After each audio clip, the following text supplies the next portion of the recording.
loneliness in older adults causes a 50% increase in dementia. The loneliness cost, just in the US, the CDC estimates is around $406 billion a year. Technology inadvertently has made us more lonely. So think about this. Two of the most expensive global healthcare problems can be solved with one intergenerational intervention. Dana, thank you so much for being here today. And, let's get right to it. It seems clear from your background that intergenerational connection has been a lifelong theme for you, especially since you were raised by your grandparents. Can you share how these early experiences shaped your perspective on intergenerational relationships and how important they are? Yes, thank you. Thank you for starting there. I don't think my story is really unique around the globe, but it is what made me really, really interested and appreciative of intergenerational stories and intergenerational connections. So I was born in Transylvania in Romania, and yeah, there are a lot of jokes around that. And Especially in the generational side, but yes. oh yes, I'm aware. And I was raised by my grandparents, and I lived with both of my grandparents until I was 8, and it taught me so much. My grandparents each spoke a different language to me. One of them read Greek mythology to me, the other one read Jules Verne to me, and we had comparative conversations, and it was a really wonderful upbringing. And when I was 8, my grandma passed away, and I had to move in with my parents for the first time. And that was not the plan. So it was a little more difficult. It was a little difficult as growing up in that situation. But what made it really life changing is that our next door neighbors were retired teachers. And I think they figured out that I needed help. So they called my parents and said, "Hey, we need a young person to help around the house, send her over." And so I ended up going over to the neighbors every day, and they did my homework with me, and they fed me, and we played games. And while those formative years were really difficult, I've learned that there is a lot of good out there. Children, sometimes they don't have perspective. They think life is hard and sad. And in many times it is. But if you're just exposed to one different perspective, then you can really start seeing a better future for yourself. I ended up finding out that you could do this thing, move to the US for university. And I thought that's definitely the path for me. That's what I want to do. And I continued meeting amazing older adults who looked out for me. I had an advisor, Anne. She realized I had a hard time kind of making ends meet. So she gave me this booklet of every single scholarship that was published. And she said, "Listen, you don't qualify for all of them, but if you're the only one applying, you're going to get it." And I did. And it just made college much easier. And I just had these people that just saw something that I needed help and they wanted to make a difference. And to this day, a third of my friends are between 60s and 90s. And I know who to go to for advice on anything from healthcare to investment to dating. And frankly, I thought that's kind of how everyone navigated life until a few years ago. Today, society often discounts, the older population, causing them to be isolated from younger generations. So, share your thoughts on the stereotypes, commonly associated with older adults and how those perceptions, impact them both socially and emotionally. And then, kind of like what we, you know, um, how we should be thinking about it, what kinds of connections we should be making. Honestly, I see it as the biggest waste of human potential, the largest untapped resource on the planet. So let me walk back a little bit and talk about the background of this. Our longevity increased by over 60% just in the past century, which means that up until the 1950s, when retirement was invented, you used to work to 65 and live to 68, and you had 3 golden years. Yay, go have fun. Well, now that changed radically. healthcare, education. We've increased longevity from 68 to close to 86, but we have not built the social infrastructures to support that new reality. So going away and living your best life in a retirement community for 20 years, it's not something that my generation wants, or even the people who are growing old right now. And it's causing huge problems. One of them, and a very public one, is loneliness. Loneliness is a new problem. It's a very expensive problem, but it's a new problem because we used to live in multi-generational homes where older adults had a role to play. They looked after the kids while the middle generation worked. Everybody had a role, everybody had a purpose. And loneliness wasn't a problem. Other things were problems. But the reason why I bring this up is we've created this almost like fake social infrastructure that segregates ages, segregates people by age. And it's really causing huge health problems. Loneliness in older adults causes a 50% increase in dementia. The loneliness cost, just in the US, the CDC estimates is around $406 billion a year. That's unnecessary, by the way. But what's worst is that when we broke up the generation, kids became even lonelier. The CDC says that over 40% of kids identify as lonely, and they have not yet developed the coping mechanisms to deal with this, which is leading to the highest mental health crisis and youth suicide rates in history.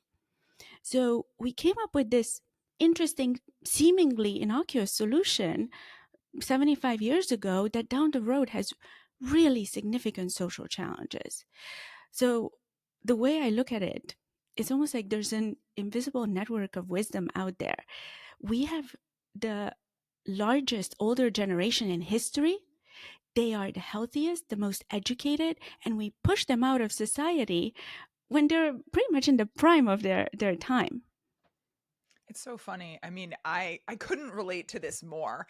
As longtime listeners of the pod know, I have 3 young children, and like what I wouldn't give for someone to watch my children for a few hours. And it turns out that some 75-year-olds really like hanging out with my children. And so I love how you put it, like there's all this compassion and empathy, but also this is also just a numbers game. This is, let's look at the lost productivity of our society. Let's look at the increased healthcare cost. Let's look at the wasted human capital. Because although we actually might want people to retire at 65 or 70 to let the sort of younger generation into those leadership roles, I think we talk about that often, especially in our government. That doesn't mean that they can do nothing. You don't have to go from 40 hours a week, 50 hours a week to 0. Like there's all of this human capital that can be spent, and it can have these really positive implications. And so you're talking about human life expectancy increasing over the past years, and they're not really being these policy changes. So can you talk about either on the policy perspective, what you would like to see changed, or maybe even more importantly, how can technology help us address some of these challenges and also opportunities with this increased human life expectancy? I think change needs to happen both on the technology and the policy level. And I think this is because one of the biggest issues we've created with ageism is not just that it's socially inept, it's actually making older adults feel invisible. So if we want to re-engage them and truly have them make a meaningful impact in society, which is, by the way, one of their biggest drivers, we have to remind them that they're valuable. And that can happen through both policy and technology. And we've reached this incredible moment in time where we see a convergence of 3 forces. We have 1 billion people over 60 today. And as I said, they're the healthiest and they're the most educated generation we've seen. And that number is about to double. By the time I'm going to be in my 60s, by 2050, it's going to be 2.1 billion. We don't have the infrastructure to support that new demographic reality. And just making sure that young people take care of older adults is going to fail pretty soon because we already have more people over 60 than under 10. So that means that we do need an infrastructure change and a policy change to drive that infrastructure change in a way that we kick off what is called the third dividend in the very nerdy aging space, where we now live long enough that we can move past just thinking about studying and thinking about success to moving into thinking about significance. And that's where things get really excited, because with this new demographic shift, interestingly, technology has just matured to the way where we can truly, safely, meaningfully connect humans in a way that's beneficial to both. And we find ourselves that we evolved in society in such a beautiful way, but we're encountering new challenges that we don't have solutions for. Loneliness being one of them. There isn't actually a scalable solution to loneliness today. And I love technology. I built a technology company. But if you tell me that chatbots are going to make you feel less lonely, I will die on that hill. I will fight you. I think only humans can make humans feel less lonely. I think technology and AI can help us do so much good, learn so much, have fun. But there are some intrinsically human core needs and values that only humans can transfer to other humans. And that's where technology can come into play. Well, on one hand, I'm also paying a lot of attention because I'm only a few years away from 60. So this You're not yet conversation, qualified. not yet qualified, but I'm working on it. Um, and Good. and or at least time is trundling me in that direction, one way or the other. Um, and then, you know, I actually agree with you about the importance of human connection. It's one of the things where I think, in terms of, the design of AI chatbots, it should not be trying to isolate you, but actually to help you connect. Like, for example, with Inflection and Pi, if you kind of go to Inflection's, personal intelligence Pi, and you say, hey, you're my best friend. It says, no, no, no, I'm your AI companion. Let's talk about your friends. Have you seen any of them recently? Maybe it's time to set up a lunch date, that kind of thing. And I think we want to have the design of these things to be, nudging and helping with the human connection. And there's just a ton of questions here, but you brought up loneliness, so I think it's a particularly important thing, as people are kind of talking about it. Weirdly, we both have older generation feeling lonely and younger generation feeling lonely. Seems like a natural, kind of matchmaking. It's obviously affects health, well-being, has questions around social cohesion, politics. So, what are the specific roles you're seeing technology playing today, and, both exacerbating it? And then what are some of the solutions, technology and otherwise? Let's start with some of the challenges.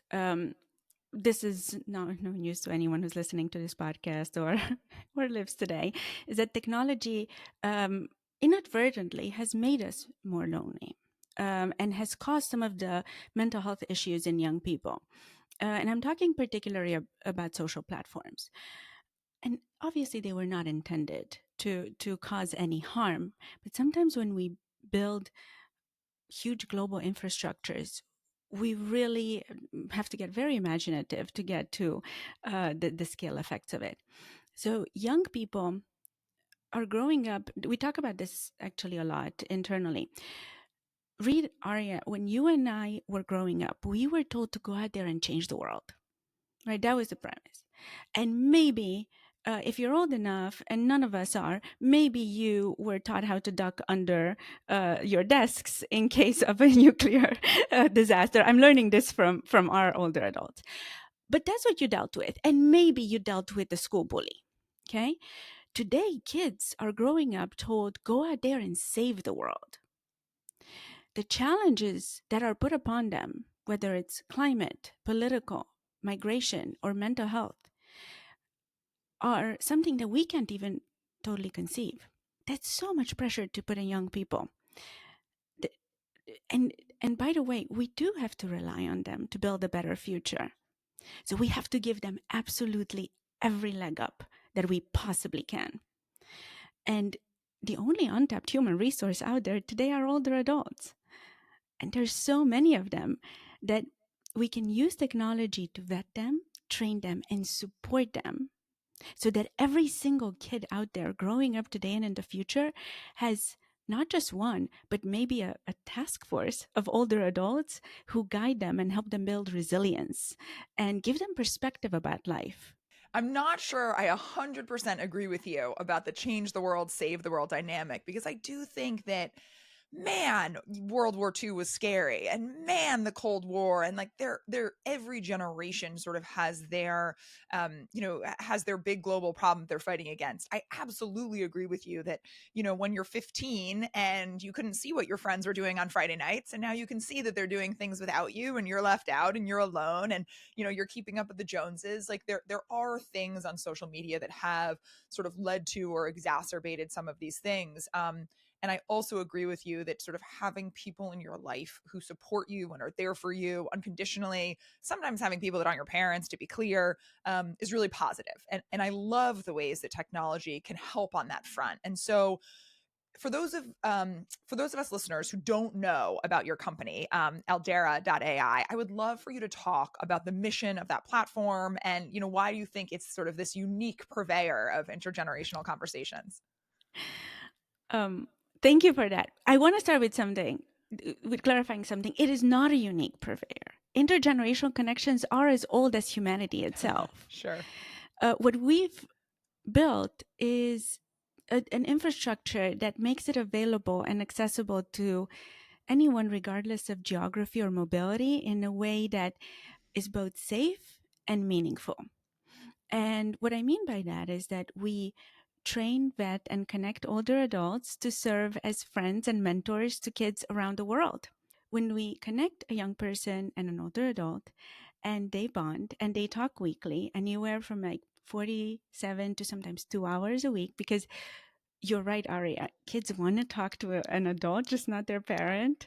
There's research around this from Harvard that says that when kids build trusted one-on-one relationships with non-parental adults, it helps them build resilience.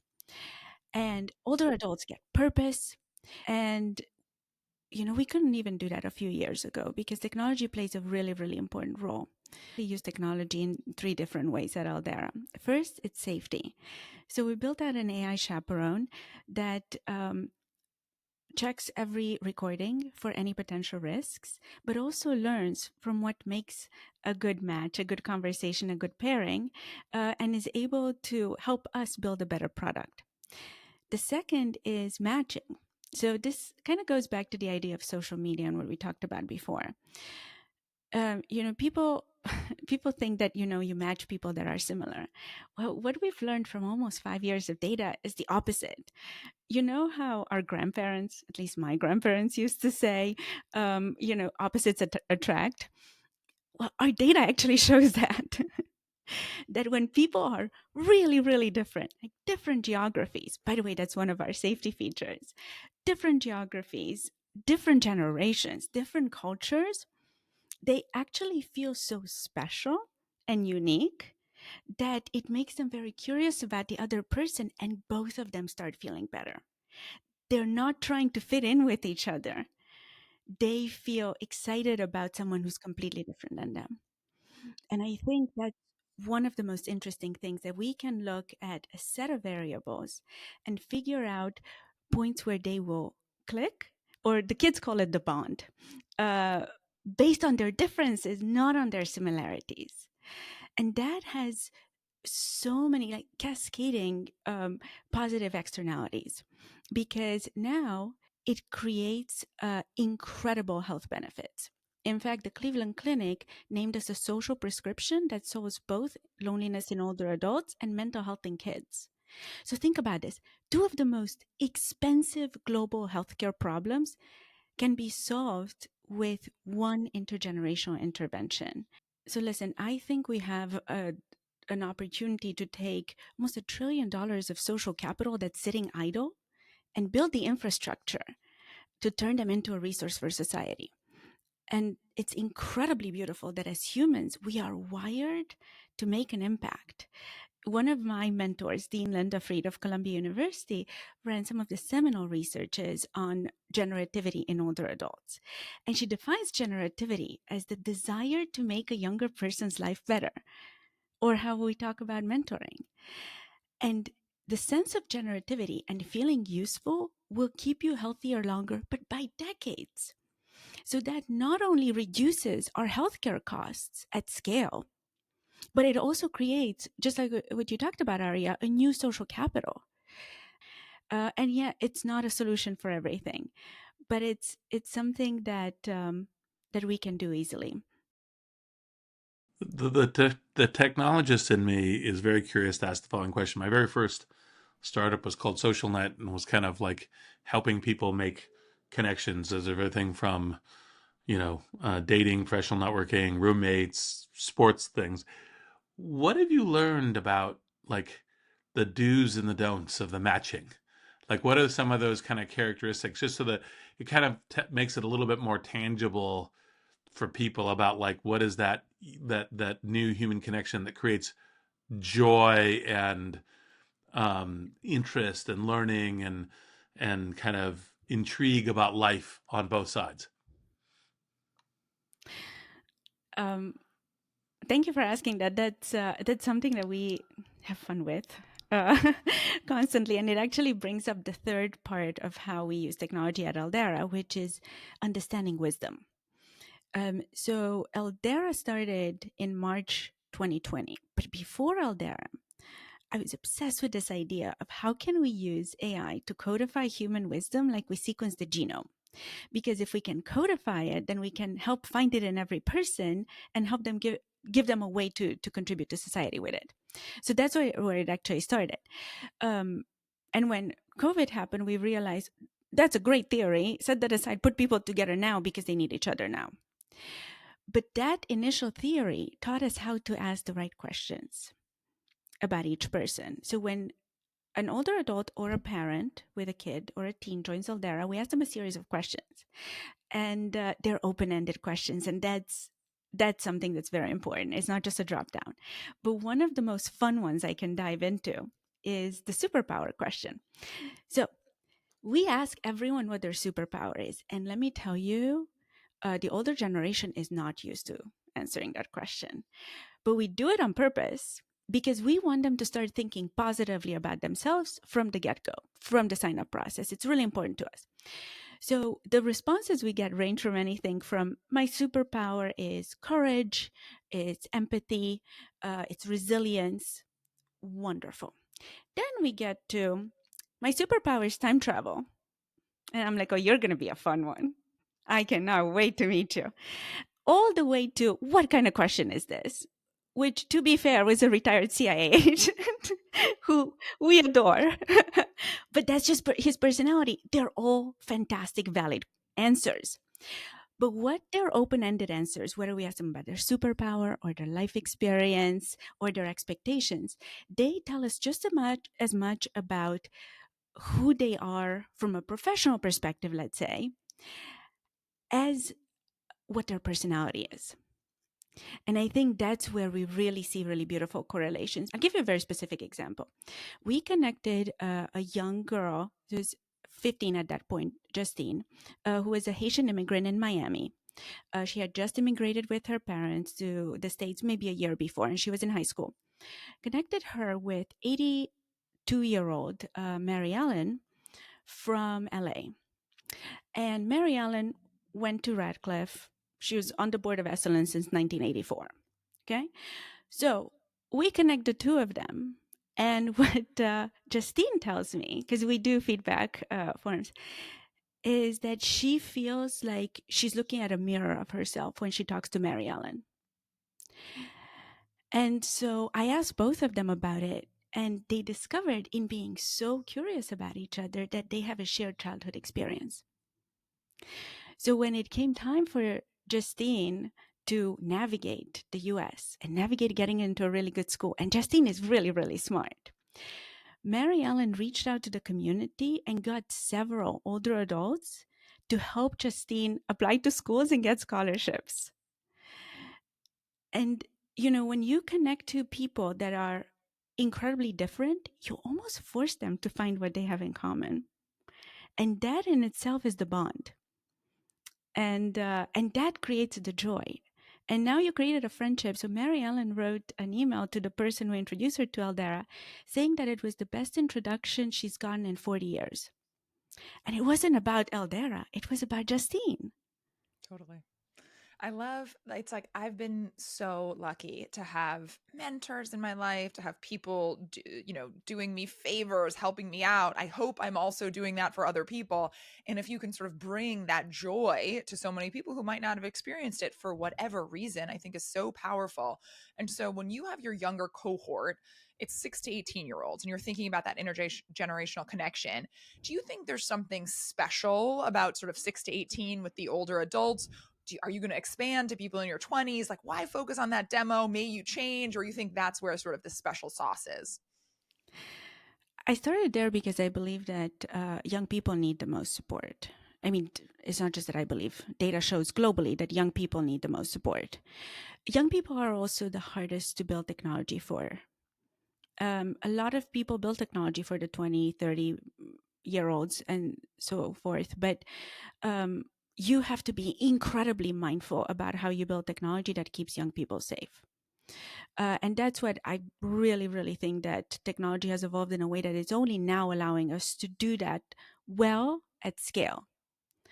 And so that's why we started with the kids. They need it the most, and we can do it. Now, we do not build things fast and break things. Like, we're the opposite of that. We're dealing with the two of the most vulnerable populations on the planet. We build very slow, but it also works. Here's the really interesting hack that we've realized lately. So we always have more kids sign up than older adults because parents see their kids use and love Eldera, and they tell the other parents. And then for every parent that signs up, 12 new parents sign up.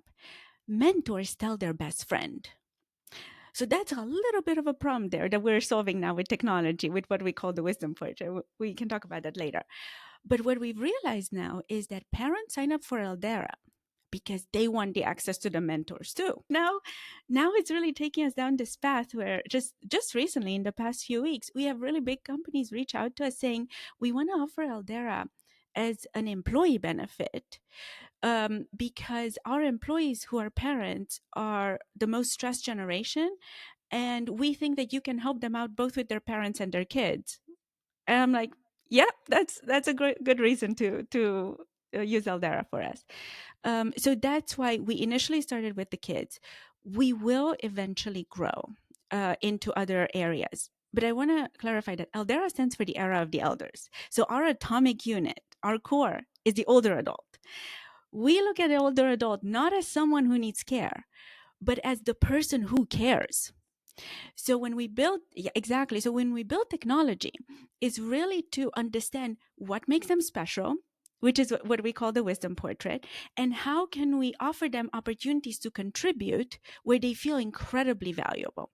The first one is connect them to kids, which gives them purpose. They live longer. It's great. The second one, which they kind of already started hacking Eldera doing this, is connecting them to each other in a way that they can age in place. In fact, there are many friendships who started on Eldera. Now they have walking groups. And I told them when they start getting married, I would really like to be invited, please. Um, but the third one, and I think what's really, really interesting, is that older adults help me and my team build Eldera. I'm dyslexic. Do you think I write the grant proposals and the press releases? I do not. I do not. They wrote a 32-page manual on how to Eldera for new mentors. They have this incredible wisdom. They have time on their hands. So we're going to allow down the road for companies to tap in and tap into the wisdom, really wisdom reservoir that we're building, and get older adults to help them with content, with accounting, with whatever it is on a part-time basis in a way that keeps older adults financially stable long term. I think we're just building a social infrastructure that allows for older adults to continue to make an impact in the world. There's so many different threads here that are super interesting. But like one of them is, what is the way in which you're connecting the kind of elder generations also to each other? Is there any kind of, like, the matching, any systematicity to it, any particular lessons? And then say a little bit about what you're learning about kind of what are some of the patterns of kind of discovering the wisdom from the elder generations. So I'd like to take full credit for the older adult to older adult, and I can't. When I mean that older adults are building this with us, they really do. So it was maybe 2 months into Eldera when they called me and they said, "Sweetheart," which is what they call me, and I'm good with it. "Sweetheart, it's great talking to the young people, but we want to talk to each other to see what the others are doing to be good mentors." And we're like, "Oh, okay, cool. Let's do that. Let's do that." So then we started what we call Mentor Council. Every 2 weeks, we do a big group Zoom. And they talk to each other. And then they also tell me how to build Eldera better, which is the most incredible thing I can tell you. Okay. Literally everything we build comes from them. Um, this is what happens when you value older adults. So they started talking to each other, and then they said, and I would follow up these conversations with these long emails, agendas of what they talked about. And they're like, "Sweetheart, your emails are really, really great, but we can't find anything in them. So can you build something so we can talk to each other in between mentor council?" And we're like, "Oh, okay, we can do that. Yes." So we white labeled a social platform. After older adults get criminal background checked and trained, they get invited into the platform and they talk to each other about everything. They start with mentoring. They start with introducing themselves and mentoring, but then they talk about movies and books, and they now have a book club and socials that they all created amongst themselves. So initially it was completely organic. And then what they said is, when I was a new mentor, I was so nervous that I didn't have something special to give, that I wasn't good enough, that, yeah, Judy's great with kids, but I'm not really great with kids. Why would you even want me here? So what we realized, it's very important to connect a new person with an existing mentor who is actually a little more similar to them. This is where it's very interesting. So there are completely different types of matching that we look at. So kid, older adult, give an example. We never match a kid and older adult in the same geographic area. We did it on purpose because I don't want them meeting in the park. There's a lot of implications for that. The benefit of that is that parents pack up the kids and travel across the country or across the world to meet the mentors. With mentors, we do want to, the older adults, we do want to connect them in the same geographic area. We do want them to have similarities because then they feel like, if Judy can do it, maybe I could do it too. And that takes me to your second part of the question, which is about the wisdom. How do we really understand the wisdom? There's several inputs that we take into consideration in building this, what we call the wisdom network. So one is the self-expressed profile, which is just scratching the surface. But then every single conversation that happens at Eldera is recorded and archived for safety. That is how we use the AI chaperone to understand what happened in the conversation, but that is also how we understand the deeper contextual wisdom of each older adult. And to get super nerdy, we define wisdom as the triangulation of all the knowledge you've gathered throughout your life, filtered through your own life experience, and applied with your own common sense, which makes it as unique to you as your fingerprint. So it doesn't matter if you're a retired CEO or if you're a grandma who knows how to take care of preemies, or you give really good dating advice. Your wisdom is incredibly valuable, and it's our job to build a technology that elevates that and connects you with opportunities to contribute. We're discovering these sources of wells of kind of human wisdom that are, kind of as per what you were earlier saying, is like these massive depth of kind of human capital, human wisdom. So, a natural thought today is like, well, how do we get that, kind of trained into AIs? How do we get that in interactions that might make a difference, kind of in a captured, scalable, interactive way? So what have your thoughts on that been so far? And, what might we see you kind of enabling or designing or, considering in the future? AI today already has some of that information. So when I started thinking about how do we codify wisdom, I went back to those things and I looked at everything from African proverbs to philosophy to I had so much fun with this, commencement speeches. And then I started triangulating all of those different sets of data to start creating a wisdom graph. And that was called inner wisdom. That was pre-Eldera. Okay. I think AI has already ingested most of that information because if I can find it, any chatbot can find it, right? I think what's very, very different about connecting humans based on their wisdom is that when they connect across generations, they actually transfer something much more human that AI can't. They can build resilience in the younger generation. They can teach them about empathy in a way that even Pi, which I love, by the way, cannot quite do, like a grandma who survived the war. And they can teach emotional intelligence. And in the future that we're going towards, those most human skills are going to be the most valuable because everything else we can do with technology. And certainly I do a lot with technology. It's a great helper for me. So I think that's one of the things that we look at. The where we're going is what I'm hoping, and this is why we're building Eldera, is what we like to call an age-integrated society. So today we look at the big systematic scale issues in silos. We look at healthcare, and separately we look at education. And if we just look at intergenerational connections, they can drive health outcomes. So we already know when we connect older adult to young person, they each feel better. And then healthcare costs go down. Cognitive decline gets delayed. Mental health issues go down.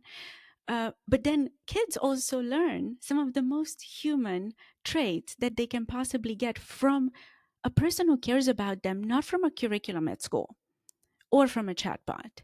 So I think that if we look at integrating older adults in society based on their wisdom and create this vast network of wisdom, then we can impact education as well. And I'm a big sci-fi fan. So to give you an example, one of the seminal books that helped me in this was Diamond Age. Do you remember that book by Neil Stevenson? Yeah. So Diamond Age talks about how can you create social mobility through education, and the education, the young, what was it called? The primer. The primer was actually a combination of AI and a human whose care went into it. And those two together would change society, drove high societal change. And I would be lying if I said there was not an inspiration behind Eldera. I think that every kid deserves to have a person who cares about them and shows up for them no matter what. And that is actually possible today because of technology. I mean, I love that. And I certainly agree that actually some of these sort of EQ interpersonal skills might become more important as we go forward, as AI is taking care of everything else. I have two technology questions for you. One is, on your platform, are people communicating via video, voice, chat? And if it's different ways, do you see different outcomes depending on how people are communicating? And then secondly, earlier you talked about how, my friend Judy is so good at the, talking to young people, but I'm not. And one of the things that AI is so good at is sort of being that coach, being that helper, helping people along. Do you guys use AI or plan to in the future to sort of help the mentors be the best mentors that they can by giving them those prompts? So let me start with the first part. So we built Eldera. You could only Eldera one way, and the mentors use it as a verb, and now we all use it as a verb, which is one-on-one weekly video conversations. That allowed us to record and archive the conversation, keep everyone safe. We will always have that modality, the video conversation. The video conversation also gives us very rich data because we can look at the transcript for safety, but we can also look at facial expressions and tonality to pick up safety and candidly also joy. Because when we share Eldera, we share videos about Eldera that come from those conversations that the parents and the mentors surfaced for us. Now, what we're opening up, exactly because older adults need to be reminded how valuable they are, we're opening up a new way to interact. So we are now welcoming every older adult over 60 who doesn't have a criminal background, because we do criminal background check, to join our social platform, our closed Eldera platform, and join socials and meet other mentors and be part of even intergenerational socials. We sometimes have intergenerational socials around mental health or AI where kids and older adults and parents all come together. We believe that that pathway will give them the confidence to say, I can do this too. So that means that they're going to be able to participate in the social platforms. They're going to get opportunities to contribute, not just to the kids. Now, we will be using AI to support mentors in many ways. But one thing that makes us completely different from any intergenerational solution out there is that we are not at all curriculum based on purpose. We think older adults are the last generation who still know how to build that true human relationship, to pull it out of the kid, to get them to play guitar for the first time on the screen, which they wouldn't do. So while we give them potential prompts on how to better help, we want to make sure that technology at Eldera never ever disrupts the human connection. It only amplifies it. One particular thing that we're looking to build out is there are already amazing algorithms out there that can surface early mental health distress in kids. And I think Fei Fei Li was the one who built the first sample of that. And in talking to the Cleveland Clinic, we realized that if we can pick up on very early stages of mental health distress in a conversation like this, and we prompt the older adult to say, hey, ask Cecilia about what happened at school, we could solve that little issue right away rather than letting it get worse.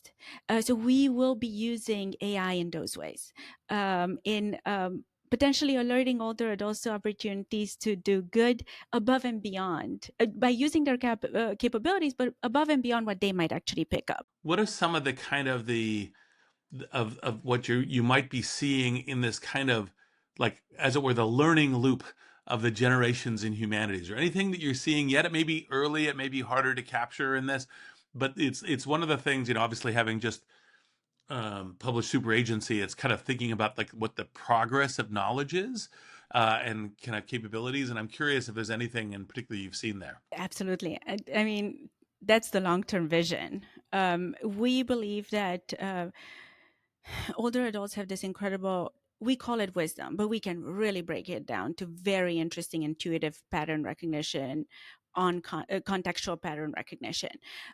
Young people are very quick learners, and we see the transfer of wisdom in almost every connection. I can give you a couple examples. So for instance, one of our now front-end engineer was an Eldera mentee. And he was an Eldera mentee for a few years, and he's brilliant.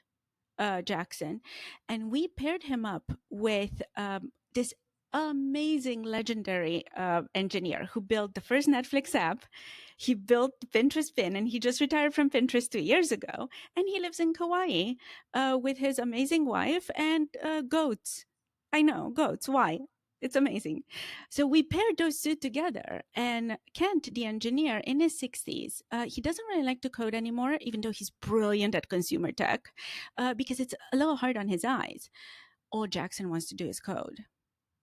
So we paired them together. They're actually building the next generation of Eldera. They're building our front end that we're launching in a couple weeks. Neither of them could do it alone. But together, they're really elevating. And they are planning so many cool things. When they talk on our team calls, they're so in line. They're so in sync. So that's one way. One way we see that. The second, the higher version of this is, imagine when we do that at scale. Imagine where every older adult wisdom does not kind of perish with them, but it amplifies a young person's curiosity and intellect. It really is a loop. In fact, to get nerdy, our logo is a stylized Fibonacci sequence. It is definitely I math love to give nerdy. you. And if anyone's unclear, go ask ChatGPT. It'll tell you Fibonacci. I mean, I was so obsessed with the Fibonacci sequence when I was a kid, so I really love that. So we see this idea of intergenerational wisdom transfer at scale as the human Fibonacci sequence. It's the golden ratio, the golden mean, where everything builds on each other in the most beautiful and natural way. This is what gets me really excited that technology can actually allow us to do this at scale. Because today, let's say a brilliant kid from Idaho, rural Idaho, this is a specific example, doesn't actually, their only access to a mentor or wisdom is either geographically in their small town or in social media. But now we can connect them with a retired engineer in Silicon Valley or a grandma in another small town who went through similar things. We can connect them to a college prep person, a retired college prep person, to get advice on how to get into best colleges, even though his parents don't have the money to pay that kind of money. The fact that we're able to take this brilliant kid and amplify his future with the wisdom of older adults makes not only everyone in that connection better off, but their communities and hopefully society down the road. Also, one of my biggest hopes is that the generation that grows up today, having an older adult mentor, when they get older, they see aging differently. I think that's incredibly important because selfishly, I want to grow old in a world where older adults matter, where aging is impact, where we have something fabulous to do and we're appreciated because we're doing so much good. And to do that, we really have to shift perspective now. No, absolutely. And you teed up my next question perfectly. You talked a lot about Eldera scaling. And once you hit on something like this that you love, of course, your primary objective of helping the older adults, secondary objective of helping these young people, it's healthcare, it's education. So, what are the barriers to scale? Because it seems like some of this is done bespoke, or you have these Zooms every 2 weeks. Like, what are the barriers in place to Eldera truly scaling? And then what are the opportunities with the coming of scale? The barriers initially were, it was me. It was making sure that we have a product that is safe. And I didn't want to scale too fast. Listen, when we deal with humans, we deal with humans at scale, something bad will happen. I just want to make sure that we delay that as much as possible. And we build in every safety feature to catch it. Then what we've learned is that this is so counterintuitive, but it was the older adults not feeling like they have something to give, which breaks my heart. Because I feel like every single person I meet is so brilliant and kind, and they have something so amazing to give. So now we are actually building technology that's allowing them to remember what makes them special. And this is where AI comes in. The wisdom portrait that I mentioned is from the moment you sign up, rather than just taking all of your inputs to create the best match for you, we're actually create a very simple and friendly output that reminds you what makes you special and how you can give back to society, and you can share it with your friends and invite them to get their own wisdom portrait. And you know what? If you use it at Eldera, fantastic. But if you just take that wisdom portrait and apply it externally in your own community, that's fantastic too. The goal is the same. So scaling at the person level, if you want, at the member level, is really reminding ourselves that unfortunately society has created ageism, which has negative effects. In fact, there's research that if you have a negative view on aging, you're going to live something like 9 years less than if you have positive view on aging. It's no surprise they have a negative view on aging. you know, and we can change that. The second thing is policy.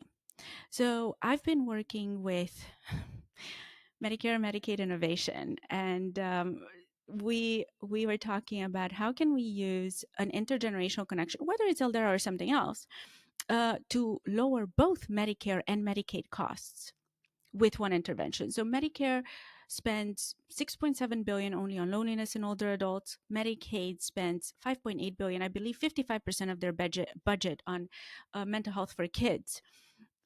What if this one intervention at scale could completely redirect that healthcare funding to other areas? And we were progressing really well in our conversations, and now we're going to start from scratch. So policy is very, very important. But while it's a long road ahead in getting this implemented at a country level, there are other countries who are very interested in implementing this as a national level. In fact, the 5 countries most affected by loneliness also correlated with the highest longevity, and are also some of the richest countries, which are the US, obviously, UK, South Korea, Japan, and Australia. And I think the next step for us is integrating Eldera into healthcare policies. That's a longer road.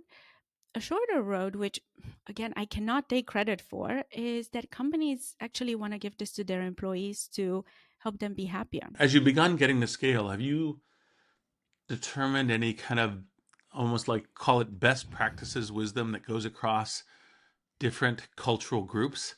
Like I can imagine that in different regions of the US or other countries, different communities, there kind of is kind of like kind of different ideas and different understandings about kind of which ways the kind of elder experience and wisdom might be kind of best engaged. And have you learned any of these things? That'd be like one of the many different interesting things that comes out of scale is like understanding like where we could learn the best of across communities or culture. I think the first question I get, well, how do you make sure that adults are culturally sensitive? And this is a very interesting way of putting it. When you connect a young person with an older adult and they start caring about each other, those walls kind of fall down. And you know what? The older adult might be calling the kid sweetheart, and they just roll with it. Um, you know, but uh, I think it's really all about the human connection and the care that can outdo any of those barriers. You don't see that in social media. In fact, those types of generational wisdom or habits or cultural inclinations are a big hindrance. In social media, they are not in one-on-one connections. I think that's what makes it very, very different. In fact, we are very hot in South Korea right now. We had the South Korean dad find us very early on when we got written up in Time for Kids by this undercover 10-year-old journalist, Nora, who signed up for Eldera. And then she wrote a big piece about it that ended with, Eldera was like an escape from quarantine for me. Well, from that piece, we got picked up by South Korean postdocs. And long story short, an 11-year-old South Korean, helped by his mentor, published his first book, Beautiful Theorems That Changed Math, that is on sale on Amazon, and all the proceeds are going to the Pediatric Cancer Society. And I'm giving you these examples because what we've learned is that humanity trumps every barrier when people are connected in a safe and nurturing way and they're given an opportunity to make an impact.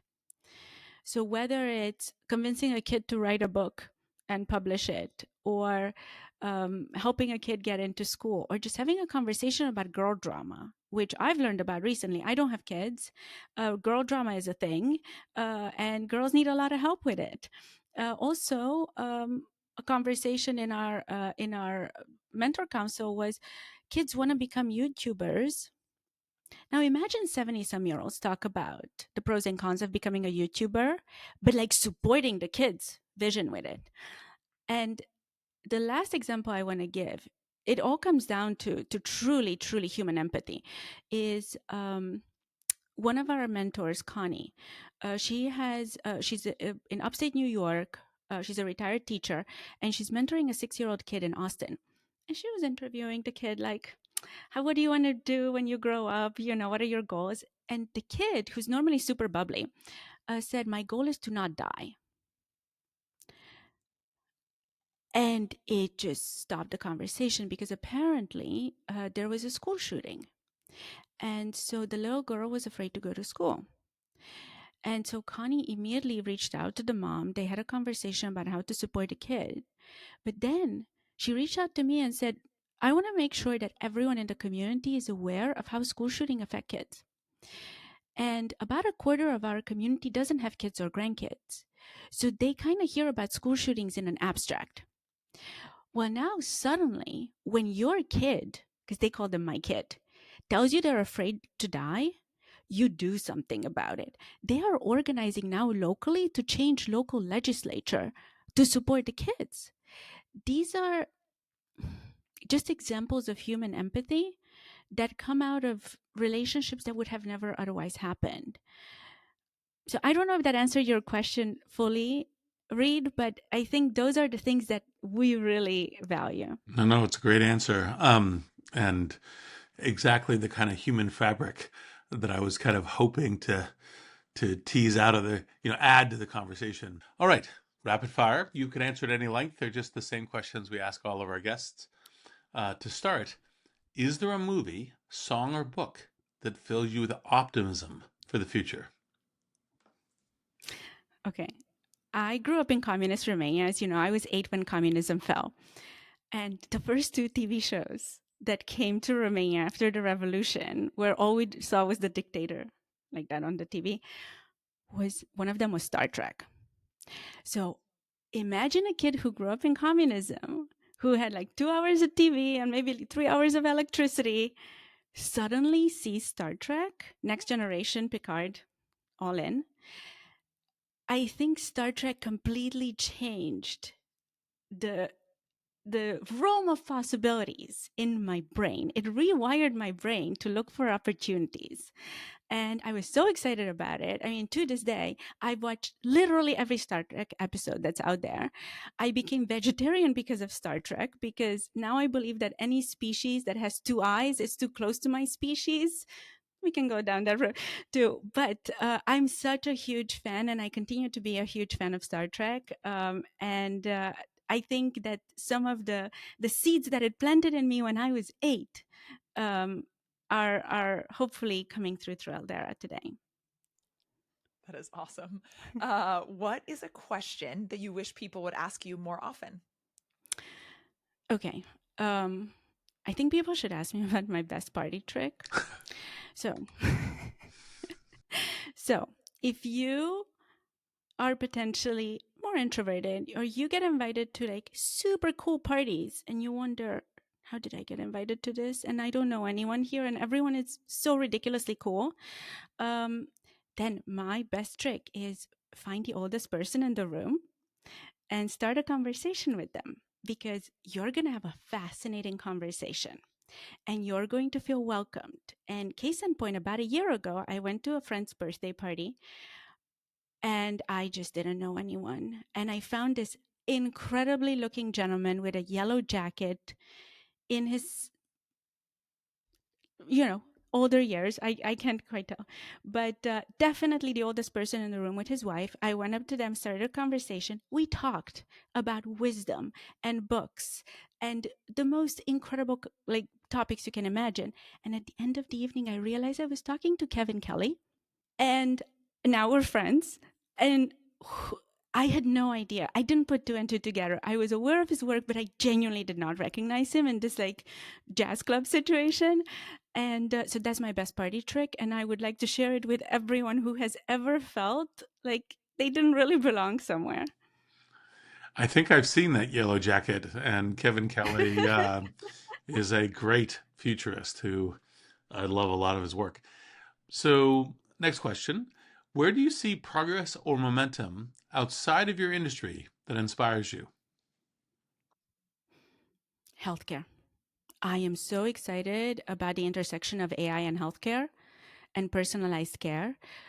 I have friends who work in rare diseases, and I get to learn from them how they're thinking about AI solving rare diseases, because as I've learned, rare diseases are not rare. And I think that even through the lens of solving rare diseases, if you really pan out, you can start looking at personalized healthcare, because all three of us are completely different.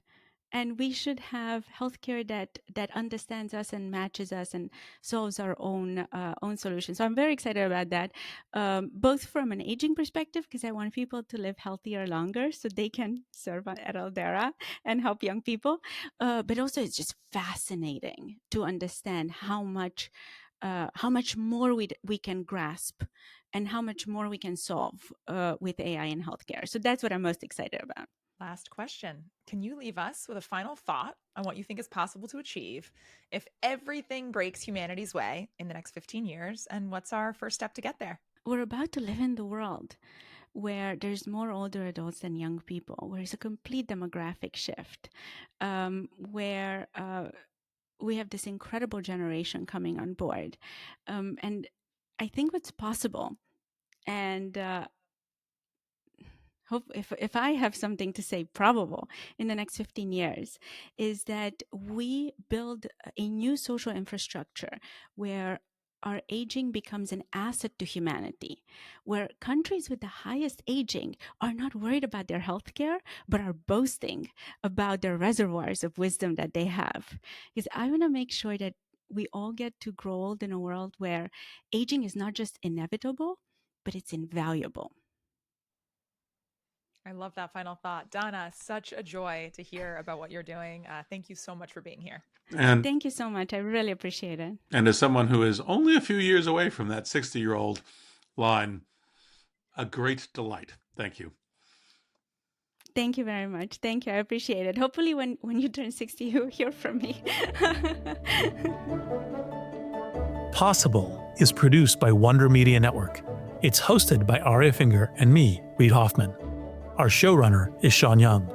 Possible is produced by Katie Sanders, Edie Allard, Sarah Schleid, Vanessa Handy, Aaliyah Yates, and Paloma Moreno Jimenez. Jenny Kaplan is our executive producer and editor. Special thanks to Surya Yalamanchili, Saida Sepieva, Thanasi Delos, Ian Alice, Greg Beato, Parth Patil, and Ben Relis. And a big thanks to Janet Ohm, Tiffany Frieza, Malia Agudelo, Clean Cuts, and Little Monster Media Company.